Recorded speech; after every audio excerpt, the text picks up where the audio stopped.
Shut the fuck up and just gag on his dick. Moral Orel.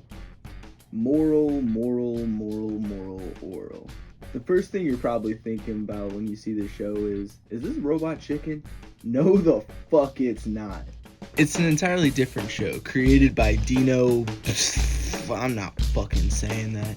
And as a little side note, in case Orel sounds familiar, he's voiced by Carolyn Lawrence, the same bitch who plays Sandy in Jimmy Neutron, Boy Gina. The pizza is aggressive. Oh shit. Moral Orel is the type of show where it seems to be all fun and games in the beginning, but slowly morphs into a twisted, darker show. Like Season 1 and Season 3 feels like a completely different show.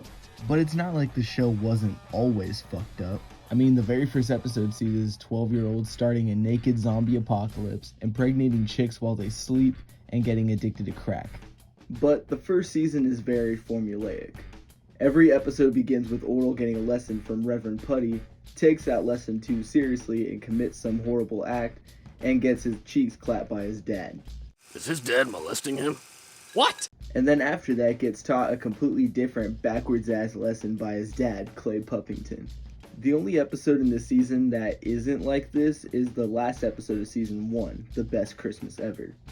This episode starts with the Reverend saying that there will be a second coming of Tupac, but he won't be as nice. But since Clay doesn't remember knocking up Orel's mom, Blaberta, to make his brother Shapey, Orel thinks Shapey is Jesus.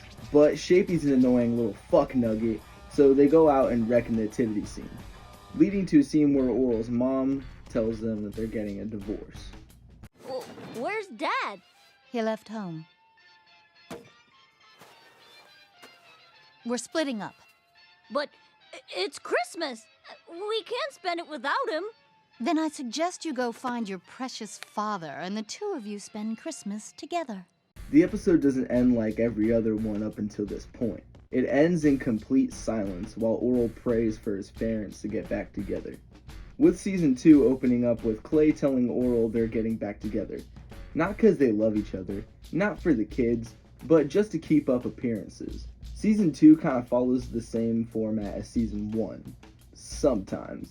Instead of seeing Orel fuck shit up, the focus is more on the secondary characters, like Reverend Putty putting some kid in a retarded class just because he thought differently than him, while also being revealed to be Stephanie's dad because a long time ago, her mom snuck into his house and shoved his jizz napkins up her cunt.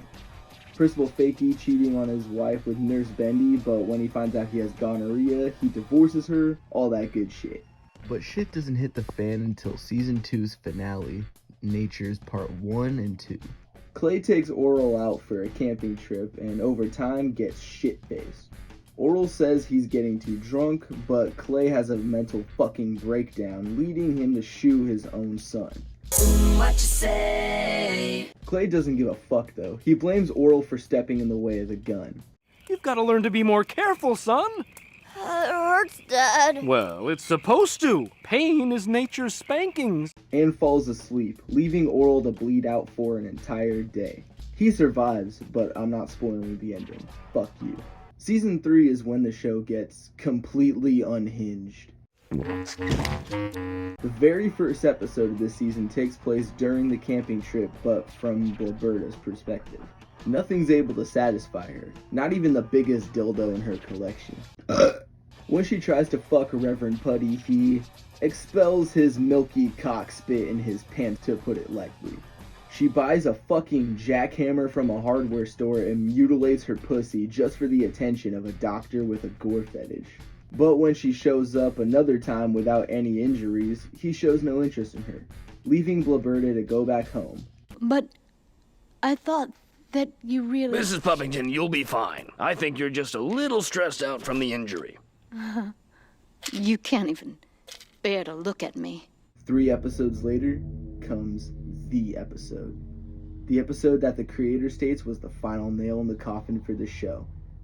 This episode's called Alone, and the story follows 3 of the broads in Mortalton: Nurse Bendy, Miss Sculptum, and Miss Censordoll. Miss Censordoll's story isn't anything special. Although we do find out that her obsession with eggs is because she grew up watching YouTube surprise egg videos.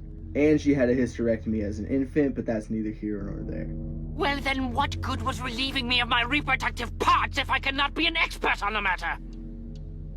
I was an infant when I had them. I was an infant when you had them removed. Nurse Bendy's story is just fucking depressing. Her apartment, vocabulary, and overall mindset is similar to a child's, which, given the fact that everyone in Morrilton has or wants to bang her, is kinda creepy. She even has a pretend son and husband made entirely of teddy bears. We all need people who aren't mean to me, or that don't act like they only care about doing dirty, awful things to you. We need family because they care that I'm a real person who has thoughts of sadness sometimes, along with happy thoughts, or scared or aloneness thoughts. She spills something, and while she's cleaning it up, the husband bear falls on her ass, leading Bendy to have a traumatic breakdown. Huh? Ah!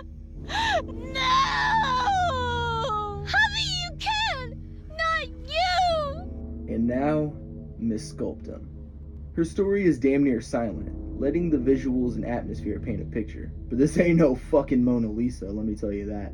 Miss Sculptum's story is her coming home, recently undergoing a self-inflicted abortion after she was raped by the ice cream man, Mr. Creepler. That's his actual fucking name. But when she finds out that nigga died in prison, she begins fantasizing about a could-be relationship with her rapist, only for a vision of him to show up in her mirror and shake his head. That get it on by themselves.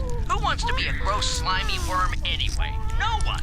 That was episode 4 out of 13 in this season. But that's all I'm gonna go into depth with, because some dumbass video won't do this show justice. You have to watch it. Season 1 may be the weakest season, but you still have to watch it from the beginning, as it sets up storylines season 2 and 3 continue on. But the show isn't all misery. It's actually really funny and has a good amount of wholesome moments to balance out the depressing ones.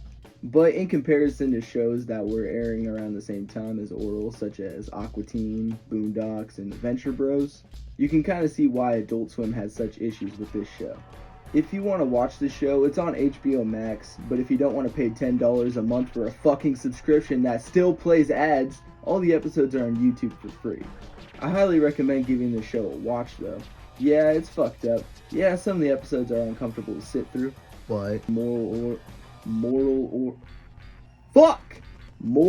Orel walked so other shows like Rick and Morty, BoJack Horseman, F is for Family, and all that shit can run. Oh, look at that. Fat Albert. I'm not wearing a costume. Well, then you don't get any fucking candy. And I give Moral Orel a 9.5 out of 10. I just fucked your bitch, yeah. I just smoked the whole damn zip. I just took a sip, yeah. I came with my whole damn clique.